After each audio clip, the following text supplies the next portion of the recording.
Welcome to Blue Light Church. Hi, my name is Sean, and I'm a pastor of Blue Light. Well, I'm so excited because we are going to talk about prayer for finding self in the Bible.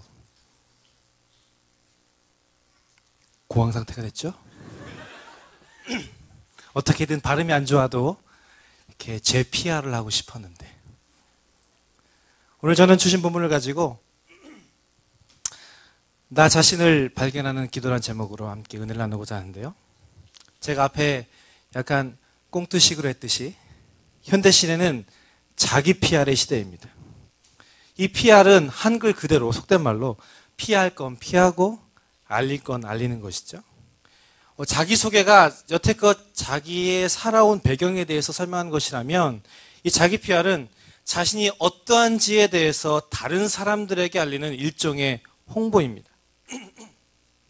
그래서 사람들은 자기 PR을 통해서 어떻게든 짧은 시간 안에 자기를 각인시키기 위해서 노력합니다. 왜냐하면 이 PR이 자신의 능력치를 보여주는 단적인 것이기에, 그리고 무엇이든 자신을 표현함으로써 알리는 것이 힘인 시대이기 때문에. 그도 그럴 것이 이 자기 PR을 통해서 작게는 우리가 직장을 구하는데 결정적인 영향력을 행사하고요. 크게는 자기 자신 전체의 가치를 평가받는 결정적인 요소가 됩니다. 그런데 이 자기 PR을 오늘 읽은 본문에 나타난 바울의 모습을 통해서도 우리는 볼 수 있다는 것입니다. 사실 서구 사회는 우리 동양의 그런 문화와 마찬가지로 기독교 가치관 때문에 자신을 드러내고 자랑하는 것을 뻔뻔하고 무례하게 받아들입니다. 오히려 겸손과 삼가는 태도가 미덕으로 되어 왔죠. 그러나 이 본문의 배경이 되는 시대에는 이 헬라와 로마의 문화의 영향으로 말미암아 이 땅에서의 영광을 이루고 자기 업적을 자랑하는 것이 자연스러운 일이었다는 거예요. 왜냐하면 내세, 다음의 세상, 죽은의 삶에 아무런 가치를 두지 않았기 때문에요. 그래서 당시 시민들과 군인들은 거리낌 없이 자신의 업적들을 드러내어 알리고 자랑했습니다. 이처럼 오늘 본문에서 바울은 헬라 문화권 아래 있던 고린도 교인들에게 자신이 경험한 특별한 일들을 알리고 있다는 것입니다. 그런데 주목할 것은 이 바울이 고린도 교인들을 향한 자기 PR을 통해서 자신을 발견하는 기도가 어떤 기도인지를 우리에게 알려주고 있다는 사실입니다. 그렇다면 바울의 자기 어필을 통해서 알리는 자신을 발견하는 기도는 어떤 것일까요? 첫 번째로 자신을 발견하는 기도는 치우침 없는 기준으로 자신을 보는 기도임을 알리고 있습니다. 당시 바울은 고린도 교회 안에 대적자들에 의해 바울이 사도로서 부족하고 합당하지 않다는 공격을 받았습니다. 그 공격의 내용은 바울이 육체를 따라 행하고 또 어리석으며 약하다는 비판이었습니다. 특별히 그들은 바울을 자기들과 같이 환상을 보지 못하고 계시를 못 받는 영적으로 무능한 사역자라고 비판하며 고린도 교인들을 선동했다는 겁니다. 이에 바울은 오늘 본문을 통해서 자신의 사역에 대한 자격 증명으로 그들에게 대답합니다. 그런데 눈여겨볼게요. 이 바울의 대답이 애매모호하다는 겁니다. 마치 자신이 환상을 보거나 계시를 받았던 사람이라고 밝히기를 꺼리는 것처럼 보인다는 것이죠. 2절에서 바울은 이렇게 얘기합니다. 내가 한 사람을 아노니 라고요. 그는 자신에 대해서 1인칭이 아니라 3인칭으로 말하고 있습니다. 다시 말해 바울은 자신을 객관적인 대상으로 지칭하여 설명하고 있다는 것이죠. 우리가 아는 대로 바울은 수많은 영적인 경험을 한 사람입니다. 셀 수 없이 많은 환상을 보았고요. 남들에게 없었던 직접적인 계시들을 성령님께로부터 받았습니다. 여러분 생각해 보십시오. 예수를 믿게 된 그 바울의 첫 사건조차 특별한 하나님의 초자연적인 일입니다. 이 사실은 바울이 어느 누구에게도 뒤지지 않는 뛰어난 영적 능력이 있음을 의미하죠. 특별히 본문에서 바울이 자기가 본 환상은 비교될 수 없는 대단한 것입니다. 바울은 자신이 경험한 셋째 하늘에 대해서 언급합니다. 비록 우리는 말씀을 통해서 이 셋째 하늘이 어떤 것인지 구체적으로 알 수는 없어요. 설명을 하지 않기 때문에. 그러나 이 환상은 이 땅을 향한 하나님의 뜻과 되어질 일에 대한 것을 넘어서는 천국에 대한 우리가 전혀 알지 못하는 놀라운 그런 비밀을 경험한 것으로 엄청난 일이라는 것입니다. 그런데 본문을 보면 그는 떠벌리고 다니면서 수백, 수천 번을 울겨 먹어도 당연한 일을 마치 다른 사람이 겪은 일인 양 설명하고 있다는 것이죠. 그런데 그가 이렇게 이야기하는 이유는 본문의 말대로 그 환상이 이미 14년 전에 일이라서 그렇게 말할 수도 있겠지만 여러분 생각해 보십시오. 아무리 시간이 지나도 그렇지 이 바울이 천국을 경험한 일이 그냥 있었던 단순한 일로 묻힐 일입니까?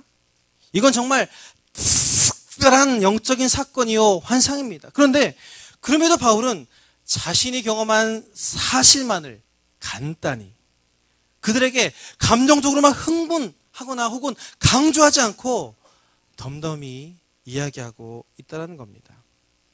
이 바울의 묘사는 바울이 얼마나 자기 자신을 얼마나 엄격하게 바라보는지 또 하나님과 사람들 앞에서 철저히 객관화시켰다는 것을 우리에게 보여줍니다. 여기서 객관적으로 바울이 자신을 봤다는 것은 개인적인 생각과 의견이 하나도 안 들어간 100% 있는 그대로의 공정한 시각을 의미하지 않습니다. 이는 그 사건을 빌미로 자신을 아주 뛰어난 사람으로 여겨서 의시되거나 흥분하지 않았고 반대로 그럼에도 불구하고 고린도 교회의 비판에 상응하는 열등한 사람으로 자신을 바라보지 않았다는 것입니다. 사람들은 자신의 발견하는 대부분의 시각을 크게 두 가지로 나누어 봅니다. 자신을 열등하게 보느냐 아니면 뛰어난 존재로 보느냐. 어떤 일과 자극이 자신에게 있을 때에 그 정도를 훨씬 넘어서서 난 안 돼. 난 왜 이럴까? 이거밖에 할 수 없어. 이런 열등의식 혹은 난 괜찮아. 나 정도만 하라 그래. 내가 어땠어? 나의 문제는 나에게 있는 것이 아니야. 내 밖의 상의 문제지. 뭐 그까짓 거. 이런 두 모습이 주류라는 것이죠. 문제는 자신에 대한 이 열등 혹은 우등의식이 방향만 다를 뿐이지 자신에 대한 왜곡된 시각을 주고요. 이 왜곡된 시각은 돌이킬 수 없는 아주 힘든 고통의 끝으로 우리 자신을 몰고 간다는 겁니다. 여러분 요즘 사회에 큰 문제가 되는 묻지마 사고들, 무차별 폭력 혹은 집단 자살. 이것은요 억눌린 자신에 대한 열등감의 끝에서 온 절망살인이요 절망자살입니다. 또 어떻습니까? 남을 짓밟고 법을 어겨서까지 자신의 이익과 쾌락을 얻는 각종 경제 혹은 마약 관련 범죄들. 이것은 남들보다 나은 나이기 때문에 어떤 행동이든지 정당화될 수 있다는 아주 삐뚤어진 자아상의 끔찍한 결과라는 말이죠.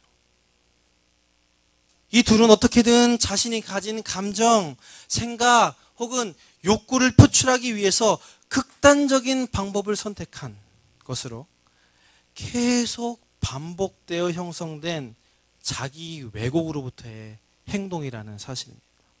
끔찍한 것은 우리의 기도가 이 모습을 닮았다는 데 있습니다. 우리가 하는 기도의 언어를 한번 들여다보세요. 보면 자신에 대한 이 두 가지 필터로 걸려져서 원망 혹은 떼쓰는 어조로, 즉 기도가 자신의 감정과 생각을 하나님께 표출하는 장으로서만 둔갑해버렸다는 거예요. 그러다 보니 오로지 잘 되는 것에 대한 복만을 바라는 기도를 하고 또 반대로 기도를 아예 하지 않는 극단으로 나아간다는 겁니다. 그렇다면 우리는 어떻게 치우치지 않는 기준으로 자신을 있는 그대로 바라볼 수 있을까요? 그 비결은 바로 바울로부터 배울 수 있는데, 그것은 어떠한 고통과 사건 그리고 비난에도 흔들릴 수 없었던 그가 가진 여러 은혜의 조건들로부터입니다. 바울은 다른 성경에서 자신의 설명하기를 자기가 로마 시민권을 가진 자로서 유대인의 베냐민 지파라 그리고 바리새인임을 내세웁니다. 이는 당시 출신 성문으로 보면 가장 사회 상위 계급인 성골이죠. 또 어떻습니까? 그는 최고의 학벌인 가말리엘의 제자입니다. 최고의 엘리트예요. 거기에 사내들인 공회, 지금의 정부기구에서 인정한 차세대 리더였다는 것이죠. 그런데 그걸로 끝이냐? 아니죠. 그는 살아계신 예수님을 직접 만났고 성령의 능력으로 온갖 기적과 이적을 일으키고 가는 곳마다 개종자들을 쏟아낸 앞으로 보나 뒤로 보나 어디로 보나 빠지지 않는 요새 말로 바울 오빤 강남스타일이에요. 싸이의 가짜 강남스타일이 아니라 진짜 스타일. 무슨 말입니까? 그가 배웠고 경험함으로 가진 학문적인, 정신적인, 사역적인 다양한 요소들이 성령 안에서 자신을 있는 그대로 바라보는 기준이요, 그렇게 자신을 이끄는 길잡이가 되었다라는 사실입니다. 그런 면에서 벌어진 일에 대해 감정 혹은 인간적인 눈으로 왜곡되게 자신을 바라보는 것을 버리고 하나님 안에서 진정한 자신을 발견하는 방법은 우리 가운데 있는 은혜의 통로를 통해서 계속해 공급받음으로 습득해 훈련되어 그 잣대를 가지는 것이라는 겁니다. 개인 묵상을 통해 나를 향한 하나님의 시각을 발견할 수 있고요. 셀과 라인 모임을 통해서 나와 너, 우리를 향한 하나님의 인도하심을 경험할 수 있습니다. 그리고 이 예배를 통해서 공동체와 이 땅을 향한 은혜의 손길을 맛볼 수 있습니다. 그뿐입니까? 각종 양육과 훈련, 또 개인 상담을 통해서, 그리고 교회의 여러 부서의 봉사와 협력을 통해서 나의 낮은 수준으로 왜곡하는 것이 아니라 하나님 안에서의 자신을 바라볼 수 있는 잣대가 생긴다라는 의미입니다. 혹시 여러분이 그 가운데 속해 있습니까? 하나님이 주시는 그 모임 가운데 메시지로 자신을 되돌아보십시오. 그리고 나로부터 온 틀을 지우고 바로 하나님으로부터의 기준을 채우십시오. 혹시 여러분 아무런 신앙의 훈련을 받지 않고 있습니까? 지금부터라도 그 통로를 적극 참여함으로 자기가 주는 그 위장과 체면에서 벗어나서 하나님이 주시는 여러 요소들로 경험하기를 주님의 이름으로 축원합니다. 이 주님 안에서의 경험들은 하나님께 나아가는 기도의 첫 발걸음이 됩니다. 또한 이 기도를 통해서 하나님 안에 있는 진정한 자신의 모습을 발견할 뿐만 아니라 하나님이 주신 비전을 따라가는 능력의 놀라운 통로가 된다는 것입니다. 여러분, 우리가 기도를 왜 어려워하고 지속적으로 왜 기도를 못합니까? 이 기도라는 것이요, 하나님 안에서의 정확한 자기 인식으로부터의 출발인데 이 출발점을 찾지 못하다 보니까 어디서부터 기도를 시작할지 몰라요. 또 자기 위치를 모르다 보니까 정확히 무엇을 가지고 기도할지를 몰라요. 여러분, 기도는 하나님으로부터 나에게 오는 메시지인 동시에 나로부터 하나님께로 울려지는 메시지입니다. 그래서 분명한 목적과 내용이 처음과 마지막 선에 있어서 출발하고 도착해야 한다는 거예요. 그런데 밑도 끝도 없는 출발점에서 시작하는 기도는 기도의 순서와 방식을 떠나서 아이러니 그 자체라는 겁니다. 그래서 엊그제 기도 내용이 어제의 기도 내용이고 어제의 기도 내용이 오늘의 기도 내용이에요. 토시 하나 안 틀리고. 그리고 단순히 나의 잘되기만을 바라는 기복신앙적인 기도밖에 할 수 없다는 것입니다. 문제는 이런 기도가 계속 반복되다 보면 기도하면서도 기도에 대한 확신이 없습니다. 시간과 환경에 따라 기도가 흔들려요. 집중할 수가 없어요. 나도 모르게 했던 말 또 하고 졸다가 혹 딴 생각나면 갔다가 다시 돌아오고 이런 오류를 범한다는 것이죠. 이 기도는 하나님이 원하시는 기도에서 벗어나는 것이죠. 이것은 너무 말도 안 되는 기도의 모습이라는 것입니다.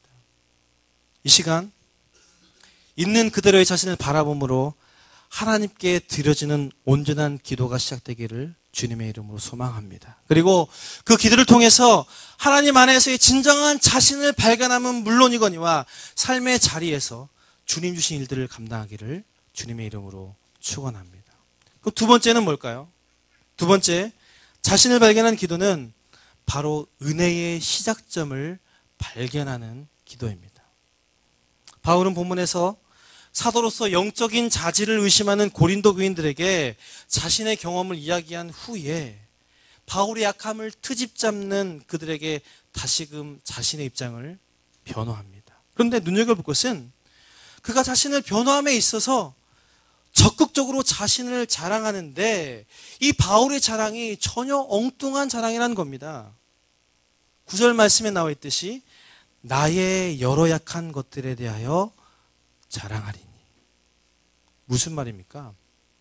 바울은 누구에게도 뒤지지 않는 이 자신의 출신 성분도 특별한 계시도 위대한 전도의 결과도 아닌 그의 핸디캡을 자랑했다는 겁니다. 아니, 지금 온갖 잘난 점을 내세워서 자신을 변호해도 시원찮을 상황에서 그는 절대로 꼬투리 잡혀서는 안 될 한 가지, 사실이어도 아니라고 발뺌해야 할 한 가지, 어떻게든 숨겨야 할 한 가지인 그의 최대 약점을 자랑하고 있다는 것입니다. 오 마이 가스레인지. 이 본문, 이 바울의 약함을 나타내는 가시라는 단어는요, 물건이 못 움직이도록 이 땅바닥에 대고 이 물건을 걸친 채에 박는 말뚝입니다. 혹은 끊임없이 해결되지 않으면서 짜증나게 하는 걸림돌을 의미합니다. 이것은 무엇입니까? 인생을 제대로 즐기지 못하게 하고 가진 에너지를 고갈시키면서 삶을 누리지 못하게 하는 것이라는 거죠. 이 바울에게 있었던 이 가시는 학자들마다 각 주장하는 바가 무엇인지 다릅니다. 어떤 사람은 핍박과 환난이었다. 다른 사람은 바울이 독신이었던 만큼 참을 수 없었던 감각적인 유혹이 있었다. 또는 그가 언어의 장애가 있었다. 그리고 바울은 간지를 알았다.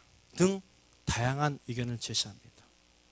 따라서 우리는 그의 가시가 정확히 무엇인지 몰라요. 알 수 없어요. 그러나 분명한 것은 그의 가시가 그에게 너무나 큰 짐이 되었고 사역에 큰 걸림돌이었을 뿐만 아니라 바울 자신을 움츠리게 하는 결정적인 요인이요 고통이 되었다는 사실입니다. 그렇게 바울은 8절 말씀에서 이것이 없어지기를 위해서 주께 3번이나 간구했다고 기록합니다. 한 번도 아니고 2번도 아니고 3번? 이 본문에 3번 기도했다는 표현은요, 유대 문화의 그 백그라운드 속에서 볼 때 최상급을 의미합니다. 즉 뭡니까? 바울이 자신의 고통을 위해서, 그 육신의 가시를 위해서 어떻게 기도했다? 죽도록 기도했다는 겁니다. 아마 바울은 개인적인 이유만으로 그 가시를 없애달라고 기도하진 않았을 겁니다. 그는 개인적인 부분은 물론이거니와 자신의 치명적인 단점이 복음 전파에 방해가 되고 더 나아가서 하나님의 일 가운데 영광을 가리는 좋은 부분을 다 까먹고 희석시키는 역할을 한다고 생각했기에 가시를 없애달라고 하나님께 기도했음이 분명합니다. 그러면서 볼 때 바울의 이 간절한 기도는 너무나 당연하고 거룩하기까지 한 기도의 내용입니다. 그러나 하나님께서는 그 바울의 기도를 들어주시지 않았습니다. 그의 바람대로 그 고통을 제거해 주시지 않았습니다. 여러분 같으면 얼마나 힘이 빠지고 낙심이 되겠습니까? 여러분 생각해 보세요. 바울은 당시 둘째가라면 서러울 하나님의 사람으로 그 능력을 행함에 있어서의 킹 왕짱, 환상을 보고 하나님의 뜻을 직접 아는 한편 가는 곳마다 입을 열면 사람들이 바울을 통해서 예수님을 믿어요. 뿐만입니까? 말로 선포하면, 손을 얹으면 병이 나, 귀신들이 떠나가요. 얼마나 그 능력이 놀라웠냐면 사도행전 19장 1절 보면 사람들이 바울의 몸에서 이 손수건이나 앞치마 이런 걸 가져다가 병든 사람에게 얹었는데 그 천조각을 얹는 즉시 어떻게 돼요? 귀신이 떠나고 병이 낫다라는 거예요. 그래서 바울이 사람들의 신으로 섬길 정도로. 그런데 인류 요리사가 자기 집에서 한 음식은 엉망이라고 정작 자신의 고통은 그 능력으로 못 없앴다는 거예요. 이 얼마나 창피하고 치명적인 일입니까? 다른 사람이 볼 때 정말 말도 안 되는 일이죠.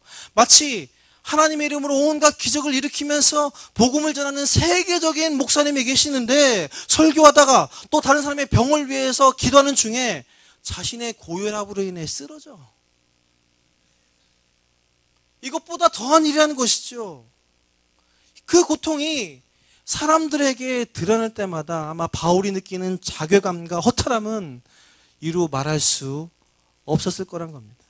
그런데 바울은 자신에 대한 간절한 기도 끝에 하나님의 뜻을 알게 되었습니다. 그것은 자신의 사역과 반대되는 사역을 방해하는 고통이었음에도 불구하고 이루 말할 수 없는 하나님의 은혜 가운데 속한 자신을 바라보았다는 겁니다. 바울은 그 기도를 통해서 고통으로 말미암는 일그러진 자기 자신이 아니라 그 고통과 비교될 수 없고 고통을 덮고도 남는 하나님의 은혜 속에 파묻힌 바울 자신을 발견했다는 것입니다. 다시 말해 기도를 통해서 바울은 도리어 그 가시가 하나님께서 바울을 위해 마련하신 최소한의 안전장치임을 깨달았고요. 그 고통이 바울 삶과 사역의 걸림돌이 아니라 하나님 은혜의 시작점이자 통로임을 발견했다는 것입니다. 그래서 그는 고통을 오히려 기뻐했습니다. 7절 말씀, 여러 계시를 받은 것이 지극히 크므로 너무 자만하지 않게 하시려고. 9절 말씀, 그러므로 도리어 크게 기뻐함으로 나의 여러 약함들을 자랑하리니 이는 그리스도의 은혜가 내게 머물려 하려 함이라. 불평하고 포기해도 상관없을 그 힘듦 앞에 바울은 그 고통이 자신을 향한 하나님의 뜻과 은혜의 직접적인 통로임을 발견하고 더 나아가서 그렇게 약하고 모자란 그 자신을 통해서도 역사하시는 그 주님의 능력을 높이고 있다는 것입니다. 여기에 바울의 위대함이 있습니다. 사람은 가진 어려움과 고통 앞에 직접적이고 감정적인 반응에 에너지의 대부분을 쏟습니다. 그러다가 계속되는 인생의 가시에 대해서 체념 혹은 달관하는 태도를 가지게 되죠. 놀라운 건 이 가시에 대한 이런 태도들로 말미암아 존재 모두가, 관계 모두가, 신앙의 전체가, 그리고 삶이 송두리째 일그러지고 피폐해진다는 겁니다. 비극적인 건 이것이 예수님을 모르는 사람에게만 해당되는 것이 아니라는 거죠. 예수님을 믿는 우리 역시 가진 가시와 고통 앞에 세상 사람들과 똑같이 반응하고 행동한다는 거예요. 물론 우린 나름 기도하고 말씀을 몸으로 하나님께 반응하려고 합니다. 하지만 여전히 존재하는 고통 앞에 결국엔 신앙이라는 타이틀만 남겨놓은 채 고통의 열매들을 악의적으로 즐기고 힘들어한다는 것이죠. 가진 고통이 천차만별이고 그 좌절, 가볍고 무겁냐를 따질 때 이런 반응들 당연할 수 있습니다. 그러나 그 아무리 큰 고통이라도, 심지어 그것이 죽을 병일지라도 당장 그 고통보다 소중한 지금의 삶을 포기할 수 없다는 것이죠. 그 고통보다 더 큰 관계들을 저버릴 수 없고요. 그 가시보다 비교할 수 없는 현재에 남겨진 가치들을 내팽길 수 없다는 거예요. 중요한 건 똑같은 것으로 있었든 다른 모양과 크기로 있었든지 간에 이 가시, 고통은 우리 가운데 여전히 있었고 이와 동일하게 하나님께서도 우리와 함께 하심으로 지금까지 우리의 삶을 붙드셨다는 것입니다. 돌이켜보면 인생의 거친 파도가 덮치는 엄청난 위기가 있었지만 하나님이 인도하셔서 이끄셔서 그나마 지금의 내가 이 자리에 있다는 건 아닙니까? 바울이 깨달은 것처럼 하나님의 은혜는, 그리고 그 능력은 우리의 고통보다, 우리의 삶보다, 더 나아가 그 어떤 것보다 크고 풍부한 것이어서 감사할 수밖에 없는 놀라운 것이라는 겁니다. 문제는 그 괴로움의 본질이 아니라 그것에 내가 휩쓸리지 않을 뿐더러 어떻게 어떻게 그 가시를 하나님께 가지고 나아가느냐가 관건이라는 겁니다. 그런 의미에서 우리의 관심을 가시에 두어야 해요. 그러나 동시에 그 고통 중에 이끄신 하나님의 돌보심과 은혜를 발견함에도 우리의 시선을 고정시켜야 한다는 것입니다. 바울은 그 가시를 바라보는 가운데 주님의 은혜를 발견했고 그 은혜로 말미암아 자족할 수 있었으며 그러기에 자신의 약함을 스스럼 없이 자랑할 수 있었습니다. 왜? 그는 자신의 약한 모습을 발견할수록 그리스도의 능력과 이끄심을 더욱더 발견할 수 있었기에. 즉, 이 바울의 가시는 그가 신뢰와 확신 가운데 주님께 붙어 있었던 고정장치였다는 것이죠. 이것이 바로 주님께서 일하는 방법이라는 겁니다. 주님은 가장 약하고 부족한 것을 통해 그 일을 행하십니다. 정말 작은 것을 통해서 하나님 되심을 드러내신다는 거예요. 여러분, 출애굽 사건 기억하시죠? 보잘것없는 노예 민족을 선택하셔서 그 거대 강국 이집트를 무너뜨리셨어요. 손 씻을 용도로 채워진 물로 포도주를 만드심으로 잔치를 싱겁게 하셨어요. 그뿐입니까? 보리떡 5개와 물고기 2마리. 그 작은 것으로 남자 어른만 5,000명을 먹이셨어요. 그리고 하늘의 보좌를 버리고 가장 낮은 자리인 말구유에 주님이 태어났을 뿐만 아니라 최고의 극악무도 형벌인 십자가, 멸시와 부끄러움의 십자가를 지시고 그 고통의 십자가에서 죽으심으로 주님은 놀라운 구원의 일을 이루셨습니다. 무슨 말입니까? 그 부족함에 눌린 채 그 부족함을 내가 품는 것이 아니라 주님께 내어놓고 나아가는 것이 우리의 기도해야 한다는 거예요. 또한 우리 가운데 있는 약함을 통해 일하신 주님께 감사하고 일하실 능력을 기대하는 것이 우리의 마땅한 기도의 모습이라는 것입니다. 바울도 이것을 발견했기에 약함을 오히려 자랑하고 그 가시를 통해 일하신 하나님을 높이며 감사드리며 자족할 수 있지 않았겠습니까? 사랑하는 여러분, 이 기도의 작업이 오늘 저와 여러분 가운데 있기를 주님의 이름으로 축원합니다. 제가 이 작업이라는 단어를 표현했는데요. 이 작업이라고 왜 표현했냐면 정말 아주 작은 거예요, 이거는. 하지만 기도 가운데 반드시 해야 하고 거쳐야 할 단계라는 것이죠. 우리의 기도가 이런 자기 자신에 대한 그 작은 작업 없이 단순히 바라는 바를 막 읊조리기 때문에 그것은 단순히 기도하는 행동밖에 되지 않는다는 것입니다. 그래서 후안 카를로스 오르티즈 목사님이 얘기한 대로 우리가 이런 작업을 거치지 않기 때문에 우리의 기도의 대부분이 하늘나라에서 잡동사니 우편물처럼 취급당한다는 거예요. 왜? 자신을 돌아보거나 하나님의 은혜를 기억함이 없는 이 최소한의 작업을 하지 않은 채 기도라는 이름으로 우리의 모든 것을 하나님께 맡겼기 때문에 마치 스팸 광고지와 같이 무차별적인 기도만을 하나님께 쏟아내는 우리의 기도이기 때문에 이 작업은 베풀어 주신 은혜에 대한 하나님께 대한 감사와 자족은 물론 부족함을 통해 하나님의 일하심을 기도하는 통로가 됩니다. 오늘 이 바울의 자신의 모습을 발견하는 기도가 여러분 가운데 있기를 주님의 이름으로 축원합니다. 그리고 그 발견 가운데 하나님의 은혜를 깨닫기를 주님의 이름으로 소망합니다. 그러므로 우리의 아킬레스가 도리어 하나님의 강함으로 역사되길 주님의 이름으로 축원합니다. 말씀의 결론을 맺겠습니다. 저는 이번 주 설교를 준비하며 바울의 모습을 이렇게 바라보면서 저에게 있는 가시가 무엇인지를 생각해 봤습니다. 여러분이 보시기에 저에게 있는 가시, 고통은 무엇인 것 같습니까? 파마한 머리? 보이지 않는 살? 전 이것을 생각함과 동시에 답을 찾았는데 그것은 바로 저의 어머니입니다.